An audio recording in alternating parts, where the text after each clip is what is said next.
56वां विधानसभा क्षेत्र है।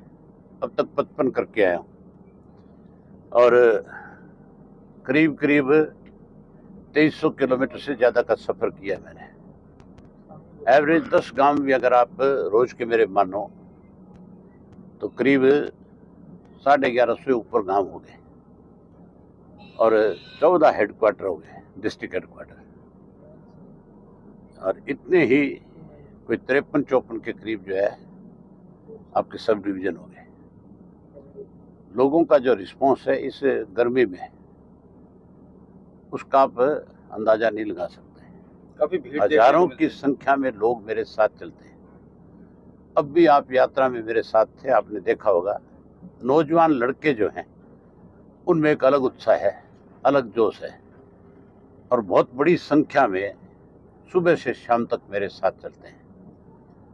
और हर बच्चे के दिमाग में एक ही बात है कि हमने 10 साल कांग्रेस को देख लिए, 8.5 साल बीजेपी को देख लिए। इन्होंने हमारे साथ धोखा किया, दगा किया है। अगर नौजवानों को सबसे ज्यादा किसी ने अहमियत दी, ताकत दी, तो चौधरी देवीलाल ने और चौधरी ओम प्रकाश चौटाला ने दी। अब फिर से नई पीढ़ी जो है, जिसको प्रगा लिया था लोगों ने, उसको ये बात समझ में आ गई कि हमारा भविष्य इंडियन नेशनल लोकदल पार्टी के साथ है। अब वो सबसे बड़ा बदलाव करेंगे। आपने देखा होगा अभी उसकी खरेती गांव की जो जनसभा थी, उसमें कितना उत्साह था। जितना बड़ा गांव था, मेरे ख्याल कोई घर का एक मेंबर नहीं बचा होगा जो उसमें नहीं आया था। और ये जोश इस तरह का हर गांव में है। अभी मानावाड़ी में जाएंगे, वहां भी आप देखोगे इसी तरह का उत्साह और जोश आपको मिलेगा। आपकी यात्रा को देख के कान खड़े हो गए हैं बीजेपी के भी, इतनी भीड़ जुट रही है लगातार कि केंद्रीय मंत्रियों को द्वारा गया हरियाणा में। कोई फर्क नहीं पड़ता। मेरा इलाहाबाद का चुनाव था, देश के प्रधानमंत्री आए, देश का होम मिनिस्टर आया। लोग जब एक बार मन बना लेते हैं, लोग एक बार जब फैसला कर लेते हैं, फिर कितना ही बड़ा नेता आ जाए, बात नेता बड़ा होने से नहीं है, बात विश्वास की है।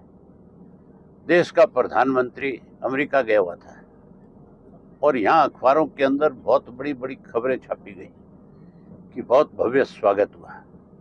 मैं अभी आपके आने से पहले यूएसए का एक वीडियो देख रहा था। Go back Modi, go back के नारे नहीं, हैंग किया हुआ था मोदी को, और वो भी व्हाइट हाउस के सामने। और बहुत सारे इंडियन कम्युनिटी के लोग वहीं इकट्ठे हुए और उन्होंने कहा कि इसने हमारे देश का लोहा बेच दिया।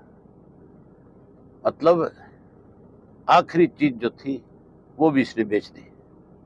देश को कहाँ लेकर के जाएगा मोदी? केवल अखबार में और मीडिया से कोई आदमी पॉपुलर नहीं हो सकता। अब मोदी की उल्टी गिनती शुरू होगी। अब देश का विपक्ष इकट्ठा होगा और हर हालत में 2024 में भाजपा सत्ता से बाहर हो जाएगी, सत्ता में नहीं रहेगी। थर्ड फ्रंट पूरी तरह से तैयार है और आप भी उनके साथ हैं। हम तो शुरुआत करने वाले हैं। हमने तो फतेहाबाद रैली से शुरुआत करी थी, आप लोग वहां मौजूद थे। इसकी शुरुआत चौधरी ओम प्रकाश चौटाला ने करी है। ये हर हालत में बनेगा और ऐसा महागठबंधन बनेगा कि इसके आगे भाजपा जो ठहर नहीं पाएगी। भाजपा तो आज की तारीख में भी परसेंटेज ऑफ वोट के हिसाब से सत्ता में नहीं रह सकती, क्योंकि सारा वोट जो है 35 से 37% मिला है। 63% वोट जो है भाजपा के खिलाफ है। अब वो इकट्ठा होगा और वो भाजपा को सत्ता से बाहर करेगा। तो अब घोषणाएं सरकार कर रही है, लगातार घोषणाएं जनता को लुभाने के प्रयास मानते हैं आप?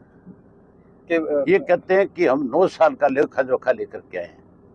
जो भी सरकार होती है वो हर साल हमने क्या उपलब्धियां करी है, एक साल में हमने प्रदेश में क्या किया, देश में क्या किया, उसके बारे में अपनी सालगिरह मनाती है सरकार।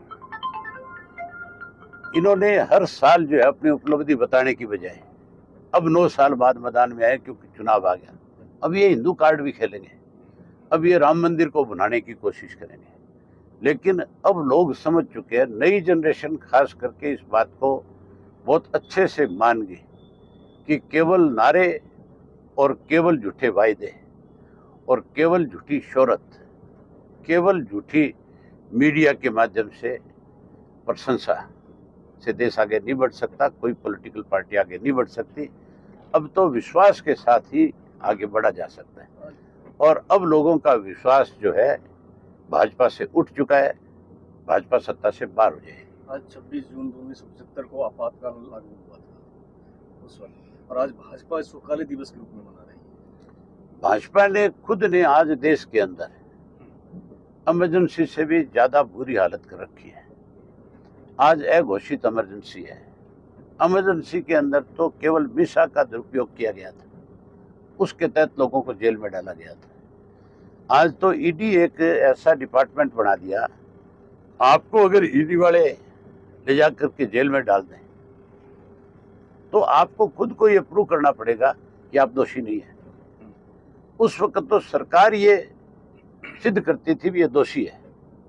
अब तो ऐसा एक कानून बन गया इस देश में कि जिसके खिलाफ मुकदमा दर्ज हो गया वो अपने आप को साबित करे कि भी मैंने दोष नहीं किया है। कोर्ट उस बात को माने नहीं माने, क्या हो क्या नहीं हो, वो अलग बात है।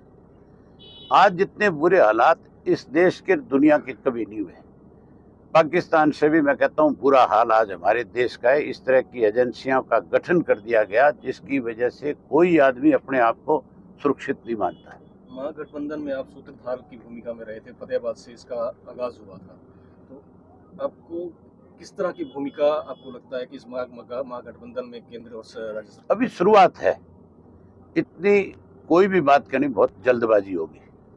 अभी शुरुआत है, अभी पहली मीटिंग हुई है, दूसरी होगी, तीसरी होगी, चौथी होगी।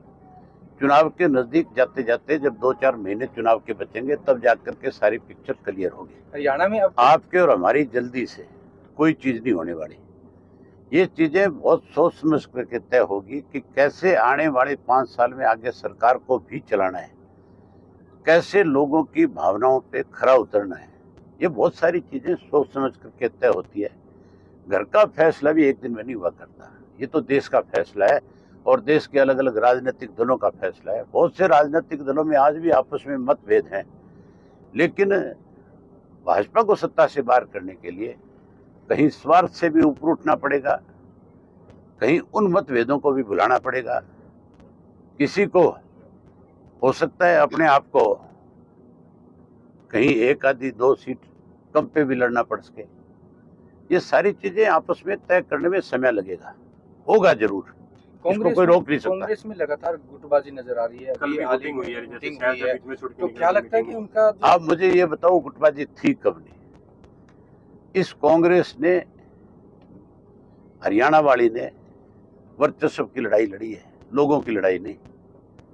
अगर लोगों की लड़ाई लड़ते तो आज कांग्रेस हरियाणा की हाशिए पे नहीं होती। आज भूपेंद्र सिंह हुड्डा अकेला कहता था मैं चीफ मिनिस्टर का दावेदार हूं। जो इनका नया प्रभारी है बावरिया, उसकी आज की स्टेटमेंट है, आप पढ़ लो, देख लो। उसने कहा कि 1 नहीं 3 है, चौथी का नाम नहीं लिया वो रुष्ट हो जाएगी। किरण भी तो अपने आप में चीफ मिनिस्टर की दावेदार है। बिल्कुल कुलदीप भी दावेदार था, कुलदीप को दिखा कि तेरा दाव नहीं लगेगा, छोड़ के भाग गया। उसको डर अब कांग्रेस छोड़ के भागने के बाद तो कुलदीप हाशिए पे आ गया।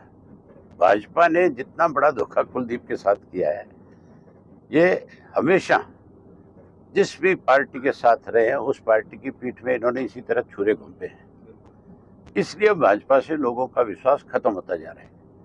एनडीए टूटता जा रहा है कि नहीं टूटता जा रहा है? खत्म होता जा रहा है। यही कारण है कि बड़ी पार्टी है और वो छोटी पार्टियों को खत्म करना चाहती है। कहावत है, बड़ी मछली छोटी मछली को खाती है। ये अपने आप का व्हेल मछली मानते हैं, ये खाने की कोशिश में है। लेकिन कभी भी अक्षत्रिय दल खत्म नहीं हुए, अक्षत्रिय दल ज्यादा उभर करके आते हैं। लोगों का विश्वास अक्षत्रिय दलों पे ज्यादा होता है। आज हमने हरियाणा प्रदेश में जो भी कोई वायदे हमारी टाइम में किए, हमने उनको पूरा किया, तभी आज तक लोगों का ज्यों का त्यों विश्वास हमारे ऊपर है। और अब फिर हम जो बात लोगों के बीच में कह रहे हैं, लोग उस बात के ऊपर भरोसा करते हैं और उम्मीद करते हैं कि अगर हम सत्ता में आएंगे तो हम उनके बीच में जो बातें कह रहे हैं हम उनको पूरा कर देंगे। लेकिन कांग्रेस और भाजपा, अगर उनका कोई नेता आज प्रदेश का ये कहे कि हम ये करेंगे, तो लोगों को विश्वास नहीं होगा। क्योंकि कांग्रेस का मैनिफेस्टो जो बनता है, बीजेपी का मैनिफेस्टो जो बनता है, वो इलेक्शन से कुछ दिन डिक्लेयर होने के बाद बनता है और वो केंद्र के लोग बैठ करके तय करते हैं कि हमने इस प्रदेश में क्या क्या करना है आगे भविष्य में। ये जो आज कह रहे हैं, संकल्प पत्र लेकर के आए हैं, हम 6100 रुपया पेंशन देंगे, हम फलाना काम कर देंगे, हम धिगड़ा कर देंगे, उस बात पे तो जूत बजे कर। इसी पे ही तो कल शोर मचा आपस में कि तुम कौन होते ये कहने वाले, तुम्हें अधिकार किसने दे दिया। ये सिर्फ रीजनल पार्टी के लोग कह सकते हैं खुल करके कि हम सत्ता में आएंगे तो ये करेंगे और हमें कोई रोक नहीं सकता करते हुए। चौधरी देवीलाल ने कर्जा माफी की बात करी, पेंशन की बात करी, चौधरी देवीलाल ने 5100 रुपये गरीब की बेटी को कन्यादान देने की बात करी, किया कि नहीं किया? सारे कहते थे ये नहीं हो सकता, लेकिन कर दिया। आज हम जो वायदा कर रहे हैं हम उनको पूरा करेंगे, हमारा कोई हाथ थोड़ा ही पकड़ लेगा। ये तो हमारी पार्टी का फैसला है, हमारा फैसला है। जिस दिन राज बन जाएगा उसको इम्प्लीमेंट कर देंगे। प्रदेश में जेजेपी और बीजेपी का गठबंधन हाशिए पर आ गया है, क्या कहेंगे? जो हाशिए पे आ गए उनके बारे में क्या कहना है? अब उनके बारे में कुछ कहने को बचा है? लुटेरे हैं,